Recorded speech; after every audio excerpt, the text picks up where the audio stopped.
She was chosen for purity but lived in chains. She was only a child no older than 10 when the Pontifex Maximus pointed to her in the crowd. A single gesture, and just like that, her fate was sealed. From that moment forward, her life was no longer hers. She was not chosen for her ambition nor for her intellect. She was chosen because she was untouched by man, by scandal, by the world. Chosen for purity and chained to Rome forever. Why did the Romans offer up their daughters to this sacred imprisonment? The selection of a Vestal Virgin Virgo Vestalis was not a celebration. It was a ceremony carved in solemn silence. Only girls between 6 and 10 could be considered daughters of two living Roman citizens, born of a lawful marriage and untainted by shame. The child had to be flawless, no scars, no secrets, no shadow of disgrace. She would stand among a group trembling. Then the Pontifex Maximus would choose by drawing lots or pointing a finger. In that instant, a little girl became a relic. Some families wept in secret, not with pride, but with dread. Once chosen, the girl was led away without ceremony, without goodbye. She walked the Sacra Via, the sacred road, for the last time as her father's daughter. From now on, she belonged to the goddess Vesta, her body, her future, her very breath offered to the state. Plutarch in his Life of Numa tells us King Numa Pompilius established the order of Vestal Virgins to guard the sacred flame of Rome, selecting girls from noble bloodlines. But this was no mere spiritual calling. It was politics draped in white robes. The Vestals moved into the Atrium Vestae beside the Temple of Vesta in the Roman Forum. There, beneath constant supervision, she would live for 30 years, 10 years of learning, 10 of service, and 10 of teaching the next generation. She was not just a priestess, she was a symbol. The fire she guarded stood for the eternal life of Rome, her chastity a mirror to the Republic's supposed moral purity. Bound not by chains but by edicts, her fate was more sealed than that of any prisoner. There was no going back, not to her home, not to her name, and most cruelly, not to the childhood she once knew. To serve Vesta was to be sanctified yet sacrificed. The city called her sacred, but beneath the reverence was a darkness. Rome loved its Vestals until they made a single mistake. Of all the rules, the most merciless was the one that governed her body. Her vow of chastity, sworn before the goddess herself, was absolute. For 30 years, no marriage, no embrace, no human intimacy. It wasn't just a religious expectation, it was a pillar of state security. Her body was Rome's purity, and Rome tolerated no stains. Harsh justice, Rome's brutal discipline. She was worshipped in public, but in private she was watched like a prisoner. The Vestal Virgin, draped in white and hailed on the streets, lived under the shadow of laws as cold and unyielding as marble. The cost of failure was not metaphorical, it was flesh and blood. The three sacred laws maintained virginity, obey without question, and never let the sacred fire go out. And if that flame flickered, it was not just a ritual mishap, it was a catastrophe. The city saw it as a warning from the gods. Punishment was swift, but never public. The Pontifex Maximus would administer scourging in darkness, in silence. The dignity of the sacred woman was preserved on the surface. But beneath that veil lay bruises, pain, and fear. These weren't symbolic beatings. They were real, administered with rods. Shielded from public view, but not from suffering. It was a grim contradiction, honor upheld by cruelty. Beyond the bruises, there was isolation.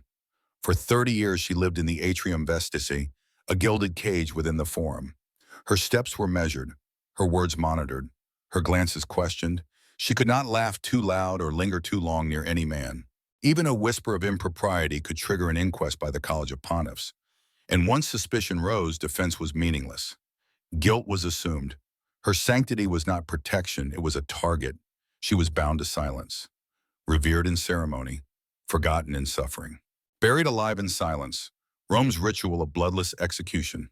Rome prided itself on order, law, and virtue, but when a Vestal Virgin, the embodiment of that virtue, was found to have broken her vow, the city's mercy vanished. The punishment was chillingly elegant. No sword, no blood, just earth and silence. For the crime of incestum, a violation of Vesta's sacred purity, a Vestal was not executed in the traditional sense. She was entombed, alive. It was the only form of death Rome allowed for these sacred women. Not because it was kind, but because it was clean. No blood defiled the state's hands. In 216 BCE, two Vestals, Opimia and Floronia, were accused. Livy tells us one died by her own hand, the other was buried alive. There was no defense, no appeal, only ritual. The condemned was veiled in white, barefoot, silent, like a bride on her wedding day. But this procession ended not at an altar, but at the campus Celeratus, the field of the wicked. There a chamber awaited, a bed, a lamp, some food, a lie disguised as mercy. The Romans insisted it was not execution. She was simply left, left to the gods. But no one returned. No voice ever rose from that tomb. When the air ran out, so did her life. Rome called it justice. There was no crowd, no spectacle, only a whisper, then erasure. Her name scrubbed from memory, her voice buried in earth. She had been Rome's virtue, but in a single moment she became Rome's shame.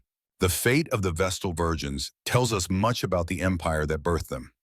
A society that adored symbols but punished the human behind them. These girls stood at the intersection of power, purity, and punishment, elevated as goddesses then discarded like traitors. And in that silence, Rome lost something deeper than a priestess. It lost its mercy. So we must ask, when a civilization sacrifices compassion in the name of virtue, what does it truly protect? As Thucydides once wrote, the strong do what they can and the weak suffer what they must. May we never forget the weight of that truth.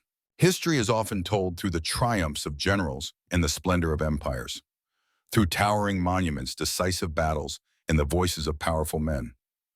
But sometimes the soul of a civilization is found not in its victories, but in its silences, not in the grandeur of its architecture, but in the quiet tragedy of a girl in white walking barefoot to her grave. The story of the Vestal Virgins is not just about religion or Rome. It is about what happens when a society chooses symbols over people, when purity becomes more important than humanity, when silence becomes more sacred than truth. These girls were not gods. They were children, chosen not because they were extraordinary, but because they were untouched, selected like lambs for sacrifice offered up as reflections of the state's imagined perfection. For 30 years, they gave their bodies, their voices, and their youth to a temple that praised them publicly and policed them privately. Rome called them sacred, but Rome did not make them safe. The tragedy of the Vestals isn't just that they were punished, it's that they were erased. Their lives were not theirs to shape. Their voices were not theirs to raise. And if they ever fell short of the impossible standard placed upon them, they were not forgiven. They were buried in white robes in silence. We are taught to admire perfection, to reach for it, to embody it. But when a society worships perfection, it will always need someone to bear its weight. The Vestal Virgins bore that weight for Rome, and it crushed them. Even now, long after the flames of Vesta have died, the pressure to be perfect continues to burn. How many of us live with the fear that one wrong move could make us unworthy of love? How many are still judged not by who we are, but by how well we reflect what others want us to be? The Vestals show us what happens when purity becomes a cage. The most terrifying part of the Vestal ritual was not the punishment, it was how quietly it happened. No cries, no protest, no trial by the people, only a solemn procession, a veiled figure, a quiet descent into a chamber of death. It wasn't meant to be loud. It wasn't meant to be remembered. Rome didn't need blood to kill. It only needed silence. And that silence is still with us. When women are told to stay quiet, when victims are erased to protect institutions, when shame is more powerful than justice, silence has always been a weapon. The Vestals lived in that silence. They died in it. Their pain was never shouted. It was buried alongside their names.